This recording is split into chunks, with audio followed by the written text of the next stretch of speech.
ಗುರಿ ಮರ್ತಿದ ನಮ್ಮ ಮಾತು ಬೇರೆ. ಆದ್ರೆ ಎಲ್ಲಾ ಮನುಷ್ಯಾತ್ಮಗಳ ಗುರಿ ಒಂದೇ, ದೇವರು ಒಲಿಬೇಕು ಅಂತ ನಿಮ್ಮೆಲ್ಲರಿಗೂ ಇಚ್ಛೆ ಇದೆ ಅಲ್ಲ? ಹಾಗಾದ್ರೆ ದೇವರು ನಿಮಗೆ ಒಲಿಬೇಕು, ಮೆಚ್ಚಬೇಕು ಅಂದ್ರೆ ಏನ್ ಮಾಡ್ಬೇಕು? ನುಡಿದಂತೆ ನಡಿಬೇಕು ಅಂತ. ಈ ವಚನ ಕಲಿಯೋಣ, ಹೇಳ್ಕೊಂಡ 2 ಸಲ. ನುಡಿದರೆ ಮುತ್ತಿನ ಹಾರದಂತಿರಬೇಕು, ನುಡಿದರೆ ಮಾಣಿಕ್ಯದ ದೀಪ್ತಿಯಂತಿರಬೇಕು, ನುಡಿದರೆ ಸ್ಫಟಿಕದ ಶಲಾಕೆಯಂತಿರಬೇಕು,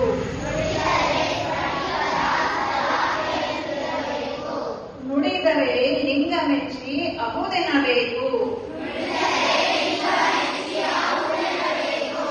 ನುಡಿಯೊಳಗಾಗಿ ನಡೆಯದಿದ್ದರೆ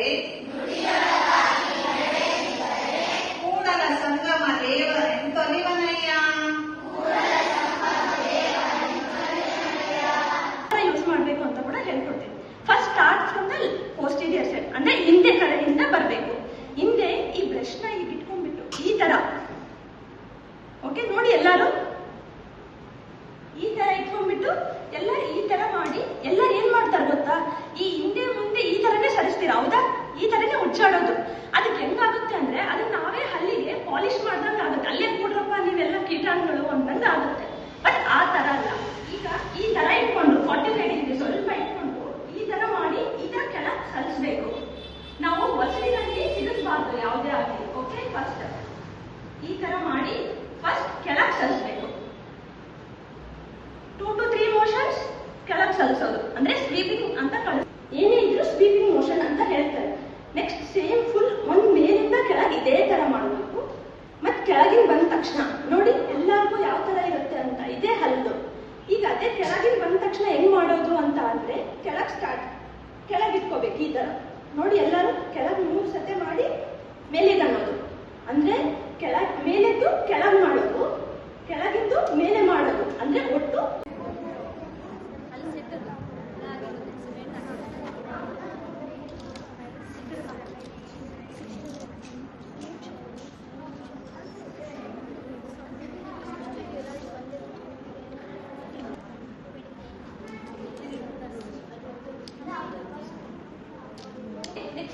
ಫಸ್ಟ್ ಹೊರಗಡೆ ಈ ತರ ಮಾಡಿ ಅಂತ ಹೇಳ್ಕೊಂಡಿದ್ದೀನಿ. ಹೋಲ್ ರೌಂಡ್ ಮಾಡ್ಬೋದು. ಆದ ತಕ್ಷಣ ಒಳಗಡೆ ಹೋದಾಗ ಈ ತರ ಆದಷ್ಟು ಮೇಲೆ ಕೂಡ ಮಾಡ್ಬೇಕು. ಎಲ್ಲರೂ ಕೆಳಗೆ ಬರುತ್ತೆ ಮೇಲೆ ಬರಲ್ಲ ಅಂತ ಮಾಡಬಾರ್ದು. ಅವಾಗ ಇಲ್ಲೇ ಸ್ಟಾರ್ಟ್ ಆಗುತ್ತೆ ಜಾಸ್ತಿ ಹುಳುಕು ಅವೆಲ್ಲ ಬರೋದು.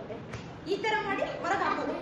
ಇಲ್ಲಿ ಕೂಡ ಹಿಂಗೆ ಸೇಮ್, ಇಲ್ಲಿ ಈ ತರ ಮಾಡಿ ಹೊರಗೆ ಹಾಕೋದು. ಆಲ್ಮೋಸ್ಟ್ ಎಲ್ಲಾನು ಹೊರಗೆ ಹಾಕ್ಬೇಕು. ಅಲ್ಲಿ ಕೂಡಿಸ್ಬಾರ್ದು. ಈ ತರ ಲೈಕ್ ಈ ತರ ಪಾಲಿಶ್ ಮಾಡಿದ್ರೆ ಹಿಂಗ್ ಉಜ್ಜಬಾರ್ದು ಯಾರ್ದು. ಹಂಗ್ ಉಜ್ಜಿದ್ರೆ ಏನಾಗುತ್ತೆ, ನಿಮ್ಗೆ ಅಲ್ಲಿ ಹೋಗೋದು ಅಂದ್ರೆ ಸೌದೋಗುತ್ತೆ. ಅಲ್ಲಿಂದಾನೆ ನಿಮ್ಗೆ ಅಲ್ಲಿ ಸಿಮೆಂಟ್ ಹಾಕ್ಬೇಕು. ಆಮೇಲೆ ಬಾಯಲ್ಲಿ ಕೂಡ ಒಳಗೆ ಹೋಗ್ಬಿಟ್ಟು ಈ ತರ ಮಾಡಿ ಹೊರಗೆ ಈ ಸೈಡ್ ಯಾವುದೇ ಯಾಕಾದ್ರೂ ಹುಳುಕಾಗ್ಲಿ ಏನೇ ಪ್ರಾಬ್ಲಮ್ ಆದಾಗ ನಿಮ್ಗೆ ಫಸ್ಟ್ ಅಂತ ಬರುತ್ತೆ.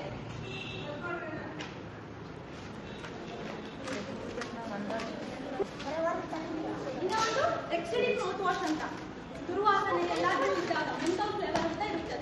ಇದು ತರ ತಗೋಬೇಕು. ಓನ್ಲಿ 10 ml ಮೌತ್ ವಾಶ್ ತಗೊಂಡ್ಬಿಟ್ಟು ನೀವು ಬಾಯಲ್ಲಿ ಹಾಕೊಂಡು ಬ್ರಷ್ ಆದ ನಂತರ ಬಾಯಿ ಕುಡಿಸ್ಬೇಕು. ಆಯ್ತಾ? ಅದಕ್ಕೆ ಯಾವುದೇ ನೀರು ಬೆರೆಸಬಾರ್ದು, ಏನು ಹಾಕಬಾರ್ದು. ಜಸ್ಟ್ 10 ml ತಗೊಂಡ್ಬಿಟ್ಟು ಬಾಯಲ್ಲಿ ಹಾಕೊಂಡು ಬಾಯಿ ಕುಡಿಸ್ಬೇಕು. ತದನಂತರ 30 ಮಿನಿಟ್ಸ್ ಆದ್ಮೇಲೆ ಏನೇ ಲೈಕ್ ಬ್ರೇಕ್ಫಾಸ್ಟ್, ಲಂಚ್ ಯಾವುದೇ ಡಿನ್ನರ್ ತರ ಮಾಡ್ಬೋದು. ಇದು ವೀಕ್ಗೆ 2 ಟೈಮ್ಸ್ ಮಾಡಬೇಕು. ಆಂಪ್ಯೂರ್ ಆದ್ರೆ ಎಕ್ಸಿಡಿಂಗ್ ಅನ್ನೋದಿರುತ್ತೆ, ಅದು ಕೂಡ ವಾರಕ್ಕೆ 2 ಸಾರ, ಅಂದ್ರೆ ದುರ್ವಾಸನೆಯಿಂದ ತಡೆಗಟ್ಟಬಹುದು ಅಂತ. ಈ ಟೈಮ್ ಬಂದು ನಿಮ್ಗೆ ಗೊತ್ತಿರಲ್ಲ. ಮೇನ್ ಈಗ ಎಲ್ಲರೂ ಹೇಳ್ತಾರೆ ಲೈಕ್ ನೋಡಿ ಬ್ರಷಸ್ ಅಲ್ಲಿ ಸಾಫ್ಟ್, ಮೀಡಿಯಂ, ಹಾರ್ಡ್ ಅಂತ. ನೀವು ನೆಕ್ಸ್ಟ್ ಬ್ರಷ್ ತಗೊಳ್ಳುವಾಗ ಮೇಲೆ ಒಂದು ಲೇಬಲ್ ಇರುತ್ತೆ, ಸೈಡ್ಗಳಲ್ಲಿ ಬರ್ತಿರ್ತಾರೆ soft, medium, hard, very hard ಅಂತ. ಅದರಲ್ಲಿ ನೀವು ಸಾಫ್ಟ್ ಅನ್ನೋದು ಚೂಸ್ ಮಾಡ್ಬೇಕು ನೆಕ್ಸ್ಟ್ ಟೈಮ್ ಇಂದ. ಈಗಿಂದ ಅಲ್ಲೇ ಗ್ರಾಸರಿ ಶಾಪಿಗೆ ಹೋದಾಗ, ಸೂಪರ್ ಮಾರ್ಕೆಟ್ಸ್ ಎಲ್ಲಾದ್ರೂ ಹೋದಾಗ ಅಲ್ಲಿ ನೆಕ್ಸ್ಟ್ ನೋಡಿ ಅಲ್ಲಿ ಸಾಫ್ಟ್ ಬ್ರಷ್ ಇಂದ ಸ್ಟಾರ್ಟ್ ಮಾಡಿ. ಈಗ ನೆಕ್ಸ್ಟ್ ನಿಮ್ ಲೈಕ್ ಡೈಲಿ ಲೈಫ್ ಸ್ಟೈಲ್ ಯಾವ ತರ ಚೇಂಜ್ ಮಾಡ್ಕೋಬಹುದು ಅಂತ ನಾನು ಹೇಳ್ತೀನಿ. ನಿಜ ಗೊತ್ತಾ, ಯಾರಾದ್ರೂ ಲೈಕ್ ಅದನ್ನ ಕಲ್ತ್ಕೊಂಡ್ರೆ ಅವ್ರಿಗೆ ಎಷ್ಟು ಖುಷಿ ಅಲ್ವಾ? ಅವ್ರಿಗೆ ಎಷ್ಟು ಲೈಕ್ ಅವರೇ ಲೈಕ್ ಓನ್ ನನ್ನ ಮಕ್ಕಳು ಅಂತ ಹೇಳಿ ನಿಮ್ಗೆಲ್ಲ ಟ್ರೈನ್ ಮಾಡ್ತಿದ್ದಾರೆ, ಹೌದಾ?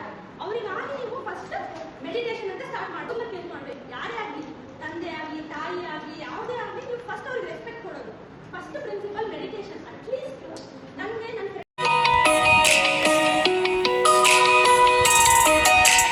हम बाबा के बच्चे हैं।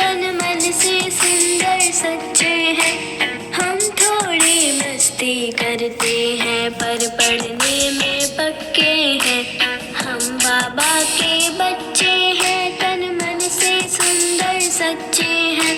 हम थोड़ी मस्ती करते हैं पर पढ़ने में पक्के हैं। हम बाबा के बच्चे हैं।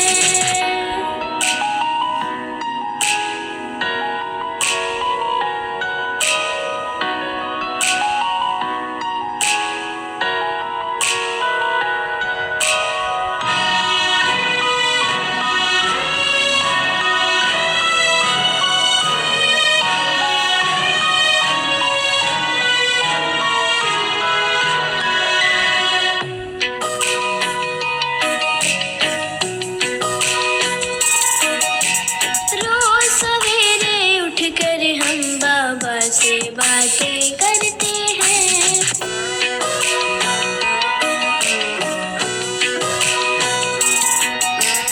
रोज सवेरे उठकर हम बाबा से बातें करते हैं। बाबा के आशीषों से हम अपनी झोली भरते हैं। बाबा की मुरली से हम अच्छी बातें पढ़ते हैं। मीठी टोली खाकर हम बाबा के गीत सुनाते हैं। हंसते खेलते यूं ही हम, हंसते खेलते यूं ही हम सबको खुशियाँ लुटाते हैं। बाबा की गोदी में हम सर रख कर सो जाते हैं, सर रख कर सो जाते